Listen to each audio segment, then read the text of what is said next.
નમસ્તે વિદ્યાર્થી મિત્રો, ધોરણ 11 કોમર્સ વિષય એસપીસીસી એકમ નંબર 1 વિભાગ 2 સેક્રેટરીનો અર્થ અને તેમના પ્રકારો. બરોબર? તો આપણે ગયા વિડિયો લેક્ચરની અંદર છે એ પ્રસ્તાવના છે એમના વિશે માહિતી મેળવી હતી. બરોબર ને? તો ભાઈ પ્રસ્તાવનાની અંદર ટૂંકમાં છે એવું હતું કે ભાઈ માનવીનો વિકાસ છે જેમ જેમ વધતો ગયો તેમ તેમ માનવીના કાર્યની અંદર પણ વધારો છે એ થતો ગયો. જેમ જેમ માનવીની પોતાની જરૂરિયાત છે એ ઊભી થતી ગઈ એમ એમ બહુરાષ્ટ્રીય કંપનીઓ છે એ અસ્તિત્વમાં આવી. આ બહુરાષ્ટ્રીય કંપની છે એ અસ્તિત્વમાં આવવાના કારણે વ્યક્તિના કાર્યની અંદર છે એ ઘણો બધો વધારો છે થયો. આ કાર્યના વધારાના કારણે છે એ વ્યક્તિ પોતે છે એ પોતાનું કાર્ય જાતે છે એ કરી શકતો નથી. એટલા માટે છે પોતાનું કાર્ય કરવા માટે છે એ અન્ય વ્યક્તિની નિમણૂક છે એ કરવામાં આવે છે. બરોબર ને? આ અન્ય વ્યક્તિની નિમણૂક જે કરવામાં આવે છે એને સામાન્ય રીતે આપણે સેક્રેટરી તરીકે છે એ ઓળખીએ છીએ. બરોબર? પછી એની અંદર આપણે છે એક માર્કનો પ્રશ્ન છે જોયો હતો કે ભાઈ આઝાદી પછી છે એ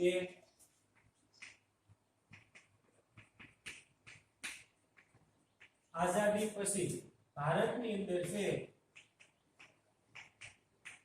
1956 માં પ્રથમ કંપની ધારો અસ્તિત્વમાં આવ્યો. બરોબર ને? આ એક માર્કનો પ્રશ્ન છે કે ભાઈ ભારતની અંદર છે એ પ્રથમ કંપની ધારો ક્યારે અસ્તિત્વમાં આવ્યો? તો ભાઈ આઝાદી પછી છે ભારતમાં 1956 ની અંદર છે એ પ્રથમ કંપની ધારો છે એ અસ્તિત્વમાં આવ્યો. કંપની ધારો એટલે શું? તો ભાઈ કંપનીનું સંચાલન છે બરોબર યોગ્ય રીતે કરી શકાય એટલા માટે છે આની અંદર કંપનીની સ્થાપના એનું સંચાલન કઈ રીતે કરવું બરોબર ને એની માટેના નીતિ નિયમો છે એ આપેલા હોય એને કંપની ધારા તરીકે ઓળખવામાં આવે છે. હવે જો આ કંપની ધારો ન હોય તો વસ્તુઓનું ઉત્પાદન થાય છે એની ગુણવત્તા છે એ ઓછી હોય જો કંપની ધારો ન હોય તો. બરોબર? એટલા માટે કંપની ધારો છે એ જરૂરી છે. હવે કંપની ધારો હોય તો કંપની છે એ પોતાનું ઉત્પાદન છે વધુ સારી ગુણવત્તા વાળી વસ્તુ છે એનું ઉત્પાદન કરે છે. કંપની ધારો ન હોય તો આવું શક્ય નથી. બરોબર? હવે આ પ્રથમ કંપની ધારો 1956 માં પછી છે એ બીજો કંપની ધારો અસ્તિત્વમાં આવ્યો એ છે એ 2013 માં બીજો કંપની ધારો છે એ અસ્તિત્વમાં આવ્યો. બરોબર ને? તો આઝાદી પછી છે ભારતની અંદર બે કંપની ધારાઓ અસ્તિત્વમાં આવ્યા. એની અંદર 1956 માં પ્રથમ કંપની ધારો અને 2013 ની અંદર છે એ બીજો કંપની ધારો. આ બીજા કંપની ધારાની અંદર છે એ ઘણી બધી નવી જોગવાઈઓ છે એ કરેલી છે. દાખલા તરીકે કોઈ પણ કંપની હોય તો એનું મૂડી રોકાણ છે એ 5 કરોડથી વધારે હોય તો એની અંદર છે એ સેક્રેટરીની નિમણૂક છે એ ફરજિયાત છે.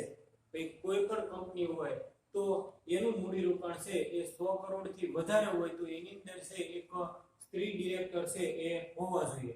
સ્વતંત્ર ડિરેક્ટરની નિમણૂક છે કરી શકાય. સ્વતંત્ર ડિરેક્ટરની પુનઃ નિમણૂક છે એ કરી શકાય.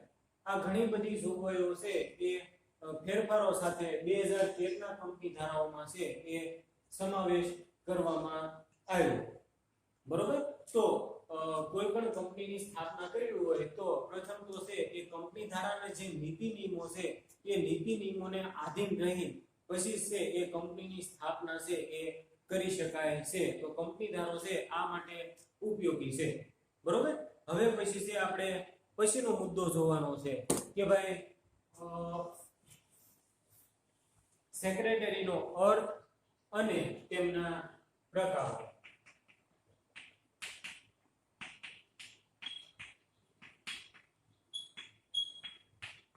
સૌપ્રથમ આપણે છે એ સેક્રેટરીનો અર્થ છે એ જોવાનો છે. તો ભાઈ સેક્રેટરી કોને કહેવાય? તો ભાઈ આપણને ખબર જ છે કે ભાઈ સેક્રેટરી છે એ ગુજરાતી ભાષાની અંદર છે એ આ સેક્રેટરી શબ્દ અંગ્રેજી ભાષાનો શબ્દ છે. હવે અંગ્રેજી ભાષામાંથી છે એ ગુજરાતીમાં છે એ સેક્રેટરી શબ્દ લેવામાં આવ્યો છે. મૂળ લેટિન શબ્દ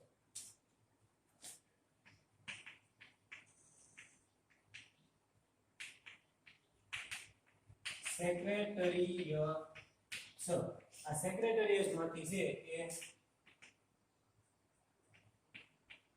સેક્રેટરી શબ્દ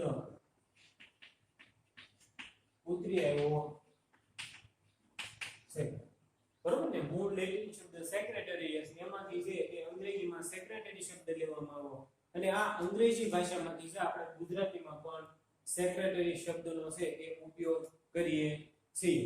સેક્રેટરી એટલે સામાન્ય રીતે આપણે ગુજરાતી ભાષામાં કેવું હોય તો મંત્રી છે એ કહી શકાય. મંત્રી એટલે અંગદ મદદનીશ. તો ખાનગી રહસ્યોની જાળવણી કરનાર વ્યક્તિ એટલે સેક્રેટરીય છે. પહેલાના સમયની અંદર છે એ રાજા મહારાજા પછી રાજા મહારાજાઓ પણ અંગદ મદદનીશ એટલે કે ભાઈ સેક્રેટરી છે એ રાખતા. આપણે એને સેનાપતિ તરીકે છે એ ઓળખીએ છીએ કે ભાઈ અલગ અલગ દેશમાં છે આ સેક્રેટરીને અલગ અલગ નામથી છે એ ઓળખવામાં આવે છે. પહેલાના રાજાઓ મહારાજાઓ પણ સેક્રેટરી દ્વારા પોતાનું રાજ્ય છે એ હંકારતા. બરોબર ને? કે ભાઈ રાજા છે એ નગર સંસ્થામાં નીકળે, નગર સંસ્થામાં ન નીકળે તો એના જે અંગત સેનાપતિ હોય એને પૂછે કે આપણા નગર વિશે છે મને તમે માહિતી આપો. એટલે નગરની ટૂંકમાં જે હકીકત હોય એ સેક્રેટરી છે એ રાજાને જણાવે. એટલે પહેલેથી છે આ સેક્રેટરી તો છે પણ આજના આધુનિક યુગમાં છે એ કોઈ પણ ક્ષેત્રની અંદર છે એ સેક્રેટરી વગર છે કોઈ પણ ક્ષેત્ર હંકારી એકાય નહીં. એટલા માટે છે આ સેક્રેટરીની જરૂરિયાત છે એ ઊભી થઈ. તો સેક્રેટરીની વ્યાખ્યા એ પણ આપણે છે આની અંદર જોવાની છે. ભાઈ સેક્રેટરી એટલે શું? તો ભાઈ સેક્રેટરી એટલે એવી વ્યક્તિ જે અન્ય વ્યક્તિઓ હોય, મંડળો હોય, બરોબર, જાહેર કંપની હોય, કોઈ પણ જાહેર ક્ષેત્ર હોય એના વતી છે એ કોઈ પણ કાર્ય કરે, પત્ર વ્યવહાર કરે. બરોબર ને? અંગત કોઈ પણ કાર્ય કરે એને સેક્રેટરી તરીકે છે એ ઓળખવામાં આવે છે. એટલે જેના વતી કાર્ય કરે છે એમના વતી છે એને પત્ર વ્યવહાર કરવાના હોય, પોતાના જે દફતર રેકોર્ડ હોય એ સંભાળવાના હોય, ખાનગી રહસ્યો હોય એની જાળવણી કરવાની હોય. તો આને છે એ સેક્રેટરી તરીકે ઓળખવામાં આવે છે. એમના પછી આપણે છે એ સેક્રેટરીના લક્ષણો છે એ જોવાના છે. તો ભાઈ સેક્રેટરીના લક્ષણોની અંદર શું આવે? તો ભાઈ સેક્રેટરી છે એ ની નિમણૂક છે એ જીવંત વ્યક્તિ હોય એની જ નિમણૂક છે સેક્રેટરી તરીકે છે એ કરી શકાય છે. સેક્રેટરી જેના વતી કાર્ય કરે છે એ કાર્યો છે એ અંગત રાખે છે, ખાનગી રહસ્યોની જાળવણી કરે છે, દફતર રેકોર્ડ છે એ સંભાળે છે. સેક્રેટરી છે યોગ્ય લાયકાત છે ધરાવતો હોવો જોઈએ. બરોબર ને? પછી સેક્રેટરી પાસે કોઈ સત્તા છે એ હોતી નથી પણ એને સત્તા સંચાલક મંડળ દ્વારા છે એ આપવામાં આવે છે. તો આવા છે એ સેક્રેટરીના લક્ષણો છે. બરોબર? તો આપણે આની અંદર છે સેક્રેટરીનો અર્થ છે, સેક્રેટરીની વ્યાખ્યા છે અને સેક્રેટરીના લક્ષણો છે એમના વિશે માહિતી પાઠ્યપુસ્તકમાંથી છે એ વિસ્તૃત રીતે મેળવીએ. બરોબર? તો હવે સેક્રેટરીનો અર્થ અને એની વ્યાખ્યા. જો સેક્રેટરીનો અર્થ છે કે ભાઈ સેક્રેટરી શબ્દ ગુજરાતી ભાષામાં અંગ્રેજી ભાષામાંથી લેવામાં આવ્યો છે. બરોબર ને? કે ભાઈ સેક્રેટરી શબ્દ છે એ ગુજરાતી ભાષામાં છે એ અંગ્રેજીમાંથી લેવામાં આવેલો છે. સામાન્ય રીતે આપણે સેક્રેટરીના બદલે મંત્રી શબ્દનો ઉપયોગ પણ કરીએ છીએ. આપણને ખબર છે કે આપણું મંત્રીમંડળ ગુજરાત રાજ્ય હોય, ભારત સરકાર હોય તો એનું મંત્રીમંડળ હોય. બરોબર ને? એની અંદર પણ દરેક વ્યક્તિને અલગ અલગ ખાતા છે એ સોંપેલા હોય. કે ભાઈ અમુક કોઈ વ્યક્તિ હોય તો એને રેલવે મંત્રીનું ખાતું સોંપેલું હોય, અમુક નિમતી, મત્સ્ય ઉદ્યોગ છે, આ છે તે છે, એ રીતે અલગ અલગ બધા જે છે એ ખાતા સોંપાણેલા છે. તો આ ખાતાના મંત્રી કહેવાય, સેક્રેટરી કહેવાય. બરોબર. મંત્રી એટલે અંગત મદદનીશ અથવા તો સચિવ. મંત્રી એટલે અંગત મદદનીશ અથવા તો સચિવ. જૂના સમયમાં રાજા મહારાજાઓ અને શ્રેષ્ઠીઓ આવા મંત્રી છે એ રાખતા હતા. તો પહેલાના સમયમાં રાજા મહારાજાઓ પણ છે એ મંત્રીનો ઉપયોગ છે એ કરતા હતા. રાજા દશરથના મંત્રી છે એ સુમંત હતા. આ યાદ રાખજો. બરોબર. રાજા દશરથના મંત્રી છે સુમંત હતા. ધૃતરાષ્ટ્રના મંત્રી છે એ વિદુર હતા. મોગલ સામ્રાજ્યમાં મંત્રીને વજીર કહેવાય. જે મોગલ સામ્રાજ્ય હતો એની અંદર મંત્રીને છે એ વજીર તરીકે ઓળખવામાં આવતા હતા. જેમાં બિરબલ છે, અબુલ ફઝલ છે વગેરે જાણીતા છે. આ બિરબલ, અબુલ ફઝલ વિશે છે આપણે માહિતગાર છીએ. બરોબર. બિરબલની આપણે ઘણી બધી ટૂંકમાં છે એ વાર્તાઓ છે સાંભળેલી છે. આ અબુલ ફઝલ છે તો એને ટૂંકમાં ગ્રંથ છે એનું નિર્માણ કરેલું છે. આઈને અકબરી અબુલ ફઝલ નામા એવા ટૂંકમાં છે એક ગ્રંથનું નિર્માણ છે કરેલું છે. રોમન સામ્રાજ્યમાં રાજાઓ વતી લખાણ કરનાર સ્ક્રિબાઓ હતા. જો રોમન સામ્રાજ્યની અંદર છે પાછા મંત્રીને સ્ક્રિબા તરીકે છે એ ઓળખવામાં આવતા હતા. સેક્રેટરી શબ્દ મૂળ લેટિન શબ્દ સેક્રેટરીયસ માંથી છે એ ઉતરી આવ્યો છે. આ એક યાદ રાખજો. બરોબર ને કે ભાઈ સેક્રેટરી શબ્દ છે એ મૂળ લેટિન ભાષાનો શબ્દ સેક્રેટરીયસ માંથી છે એ સેક્રેટરી શબ્દ ઉતરી આવેલો છે, જેનો અર્થ ગુપ્ત રહસ્યોની જાળવણી કરનાર એવો થાય છે. એક માર્કનો પ્રશ્ન પૂછાય કે ભાઈ સેક્રેટરીયસ શબ્દનો અર્થ છે એ શું થાય છે? તો ભાઈ ગુપ્ત રહસ્યોની જાળવણી કરનાર એવો છે એ સેક્રેટરીયસ શબ્દનો અર્થ છે એ થાય છે. સેક્રેટરી અંગત મદદનીશ તરીકે કાર્ય કરે છે. માલિક વતી પત્રાચાર કરે છે. બરોબર ને કે ભાઈ અંગત મદદનીશ તરીકે કાર્ય કરે છે. પછી એનો જે માલિક હોય એના વતી છે એ પત્ર વ્યવહાર પણ કરે છે. અંગત રહસ્યોની જાળવણી કરે છે. આ સેક્રેટરીનું મુખ્ય કાર્ય અંગત રહસ્યો. કે ભાઈ કંપની છે એ પોતાની પ્રગતિના પંથે છે તેનું કારણ શું? તો આ માહિતી સેક્રેટરી પાસે હોય. એની જાળવણી કરવાનું અન્ય વ્યક્તિને આપવાના હોય નહીં. અંગત રહસ્યોની જાળવણી કરે છે. સ્વાભાવિક રીતે જેના માટે કાર્ય કરે છે તેની અંગત બાબતો બીજાને કહી શકતો નથી. બરોબર ને? આપણે ટૂંકમાં છે એ ઘણા બધા કેસ આવે કે આ મોબાઈલની કંપની છે આના ટૂંકમાં ડિઝાઇન છે એ ચોરી છે, તો ગુપ્ત રહસ્ય થયું. હવે સેક્રેટરી છે એ પોતાની કંપનીની ખાનગી બાબતો અન્ય કંપનીને જણાવશે તો એ સ્પર્ધામાં ટકી શકશે નહીં. બરોબર ને? ભાઈ બીજા વ્યક્તિને જણાવી દે તો શું થાય?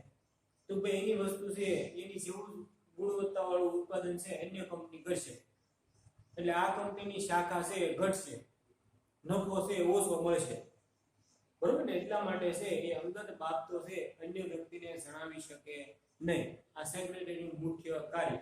હવે પછી છે સેક્રેટરીની વ્યાખ્યા છે. સેક્રેટરીની વ્યાખ્યા છે એ નીચે પ્રમાણે આપી શકાય. એમાં પહેલી વ્યાખ્યા સામાન્ય અર્થ પ્રમાણે. જો અલગ અલગ પૂછાય છે કે બરોબર સામાન્ય અર્થ પ્રમાણે છે સેક્રેટરીની વ્યાખ્યા આપો. એના પછી છે ઓક્સફર્ડ ડિક્શનરી મુજબ છે સેક્રેટરીની વ્યાખ્યા આપો. પછી ત્રીજી વ્યાખ્યા છે ભાઈ કંપની ધારા મુજબ છે એ સેક્રેટરીની વ્યાખ્યા આપો. તો આપણે આ ત્રણ વ્યાખ્યા છે તૈયાર કરવી પડશે. તો સામાન્ય અર્થ પ્રમાણે સેક્રેટરીની વ્યાખ્યા છે સેક્રેટરી એટલે એવી વ્યક્તિ કે જે અન્ય વ્યક્તિ, મંડળી, કોર્પોરેશન કે જાહેર સંસ્થા વતી છે એ ખાનગી રહસ્યોની જાળવણી કરે છે. તો સેક્રેટરી એટલે એવી વ્યક્તિ કે જે અન્ય વ્યક્તિ હોય, મંડળી હોય, કોર્પોરેશન હોય કે જાહેર સંસ્થા વતી છે એ ખાનગી રહસ્યોની જાળવણી કરે છે, પત્ર વ્યવહાર કરે છે, તેમજ દસ્તાવેજો, કરાર અને દફતર રેકોર્ડ છે એ સંભાળે છે. તો આ સેક્રેટરીનું કાર્ય છે. બરોબર ને? તે ઉપરાંત તેને સોંપવામાં આવેલા કાર્યો કરે છે. અહીંયા જે કાર્યો આપેલા છે એ ઉપરાંત સેક્રેટરીને કાર્યો સોંપવામાં આવ્યા હોય તો એ કાર્યો છે સેક્રેટરીએ કરવા પડે. આ સામાન્ય અર્થ પ્રમાણેની વ્યાખ્યા છે. ભાઈ સેક્રેટરી એટલે એવી વ્યક્તિ કે જે અન્ય વ્યક્તિ હોય, મંડળી હોય, કોર્પોરેશન હોય કે જાહેર સંસ્થા હોય એમના વતી છે એ ગુપ્ત રહસ્યોની એટલે ખાનગી રહસ્યોની જાળવણી કરે છે, પત્ર વ્યવહાર તેમજ દફતર, દસ્તાવેજો છે, કરાર અને દફતર રેકોર્ડ છે સંભાળે છે. તે ઉપરાંત તેને સોંપવામાં આવેલા અન્ય કાર્યો પણ સેક્રેટરી છે એ કરે છે. કે ઓક્સફર્ડ ડિક્શનરી મુજબ છે કે ભાઈ સેક્રેટરી એટલે એવી વ્યક્તિ કે જે અન્ય વ્યક્તિ વતી છે એ લખવાનું કામ કરે છે.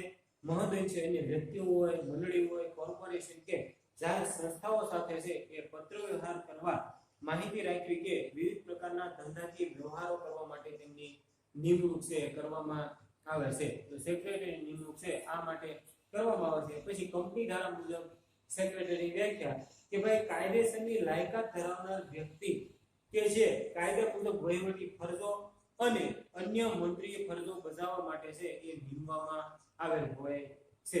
કાયદેસરની લાયકાત ધરાવનાર વ્યક્તિ એટલે ભાઈ યોગ્ય લાયકાત ધરાવનાર વ્યક્તિ હોય એની નિમણૂક સેક્રેટરી તરીકે છે એ થઈ શકે છે, જે કાયદા મુજબ વહીવટી ફરજો. કંપની ધારાના નીતિ નિયમો મુજબ છે એ કંપનીનું સંચાલન કરશે. એટલે ભાઈ કીધું છે કાયદા મુજબ વહીવટી ફરજો અને અન્ય મંત્રીય ફરજો છે બજાવવા માટે નિમવામાં આવેલ હોય છે.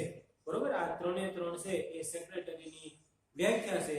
એમના પછી છે એ ઉપરની વ્યાખ્યાઓ પરથી નીચેની બાબતો છે એ તારવી શકાય, જેને સેક્રેટરીના લક્ષણો તરીકે ઓળખવામાં આવે છે.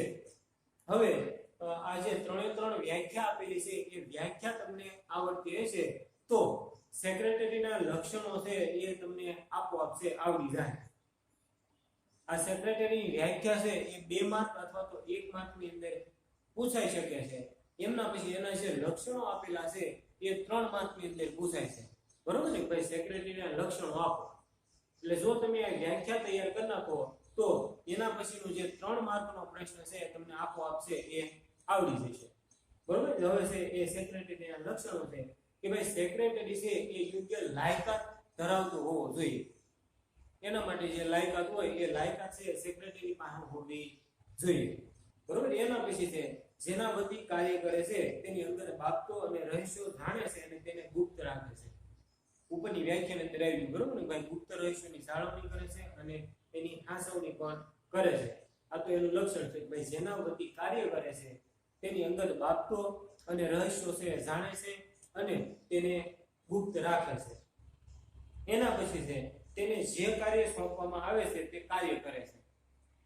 તેની વ્યાખ્યા અંદર આવી બરોબર ને. આ ઉપરાંત એને અન્ય કાર્યો છે એ કરવાના હોય છે. એટલે કીધું છે ભાઈ તેને જે કાર્ય સોંપવામાં આવે છે એ કાર્યો પણ સેક્રેટરી છે એ કરે છે. એના પછી તેની પોતાની કોઈ સત્તા હોતી નથી પણ તેને સત્તા છે આપવામાં આવે છે. સેક્રેટરી પાસે છે પોતાની કોઈ અંગત સત્તા છે હોતી નથી પણ સંચાલક મંડળ દ્વારા છે એને સત્તાની સોંપણી છે કરવામાં આવે છે. કે ભાઈ કહેવામાં આવે છે ભાઈ આ જે નીતિ નિયમો છે એ નીતિ નિયમોનું પાલન છે એ કંપનીની અંદર કાર્ય કરનાર સંચાલકો કરે છે કે નહીં કરતા એ જોવાની જવાબદારી સેક્રેટરીની હોય. બરોબર, એટલે આવી સત્તા છે સેક્રેટરીને આપવામાં આવે છે. એની પાસે કોઈ સત્તા છે હોતી નથી. પછી છે ભાઈ સેક્રેટરી દસ્તાવેજો ઘડવામાં, કરારો કરવામાં મદદરૂપ થાય છે. બરોબર ને ભાઈ, કોઈ પણ દસ્તાવેજો દાખલા તરીકે શેર બહાર પાડવાનો હોય તો એના માટેની આખી વિધિ આવે. બરોબર ને કે ભાઈ ફોર્મ ભરવું અને ફોર્મમાં વિગતો ભરવી ને અરજીઓ મંગાવી, અરજીઓ સાથે છે એ જરૂરી ફી મંગાવી, આ બધું કાર્ય છે સેક્રેટરીએ કરવાનું હોય. બરોબર, એટલે દસ્તાવેજો ઘડવામાં, કરારો કરવામાં મદદરૂપ થાય છે. હવે દાખલા તરીકે કોઈ પણ વ્યક્તિ શેર ખરીદે છે કંપનીના તો એક પ્રકારનો કરાર થયો. ડિબેન્ચર દ્વારા ઉછીની મૂડી ટૂંકમાં કંપની મેળવે છે તો એ પણ એક પ્રકારનો કરાર થયો. હવે આ કરારની અંદર દરેક કાર્ય છે એ સેક્રેટરીએ કરવાના હોય. બરોબર, એટલે કીધું છે કે સેક્રેટરી દસ્તાવેજો ઘડવામાં, કરારો કરવામાં મદદરૂપ થાય છે. માલિક વતી છે એ પત્ર વ્યવહાર કરે છે. આ કાર્યની અંદર ઘણા બધા પત્ર વ્યવહાર પણ કરવાના હોય. અમુક અધિકારીઓ હોય એની પાસેથી મંજૂરી મેળવવાની હોય ત્યારે છે એ પત્ર લેખન ની જરૂરિયાત છે ઊભી થાય તો આ પત્ર લેખન સેક્રેટરી છે એ કરવાનો હોય છે. આ દસ્તાવેજો કરારોને યોગ્ય રીતે છે એ સાચવે છે. બરોબર ને, એટલે જે કરાર છે હોય એ કરારનામા ઉપર આ કરાર પત્ર ઉપર માહિતી લખેલી હોય. આ કરાર પત્ર છે એ સેક્રેટરી એની હાસવણી કરવાની હોય એટલે ફાઇલિંગ કરીને એને કંપનીની જે ઓફિસ છે ત્યાં રાખવાના હોય. સેક્રેટરી તરીકે જીવંત વ્યક્તિની જે નિમણૂક છે એ થઈ શકે છે. તમને કીધું એમ આ બધું કાર્ય છે જીવંત વ્યક્તિ કરી શકે. બરોબર ને, એટલા માટે કીધું છે કે સેક્રેટરીની સેક્રેટરી તરીકે માત્ર જીવંત વ્યક્તિની જ નિમણૂક છે એ કરી શકાય છે, બરોબર. તો અહીંયા આપણે છે એક તો સેક્રેટરીનો અર્થ જોયો, એના પછી છે એ સેક્રેટરીની અલગ અલગ 3 વ્યાખ્યા જોઈએ, એના પછી છે આપણે સેક્રેટરીના લક્ષણો છે એ જોઈએ, બરોબર. તો આ સેક્રેટરીનો અર્થ છે એની અંદર પણ ઘણા બધા પ્રશ્નો છે એ પૂછાઈ શકે છે. એક તો એ અર્થ તૈયાર કરવાનો, પછી જે સેક્રેટરીની અલગ અલગ સામાન્ય અર્થ પ્રમાણે હોય, ઓક્સફર્ડ ડિક્શનરી પ્રમાણે હોય, અને જે ત્રીજી વ્યાખ્યા હતી એ 3 વ્યાખ્યા છે એ તૈયાર કરવાની રહેશે. એના પછી જે લક્ષણો આપેલા છે એ લક્ષણો તમે જો વ્યાખ્યા તૈયાર કરેલી હશે તો લક્ષણો તમને આપોઆપ છે એ આવડી જશે, બરોબર. તો આપણે અહીંયા છે સેક્રેટરીનો અર્થ, એની વ્યાખ્યા અને એના લક્ષણો છે એ પૂર્ણ કરીએ. હવે પછી છે આપણે સેક્રેટરીના પ્રકારો, એમના વિશે છે એ માહિતી મેળવવાની છે. એ આપણે હવે પછીના વર્ગની અંદર છે માહિતી મેળવીશું.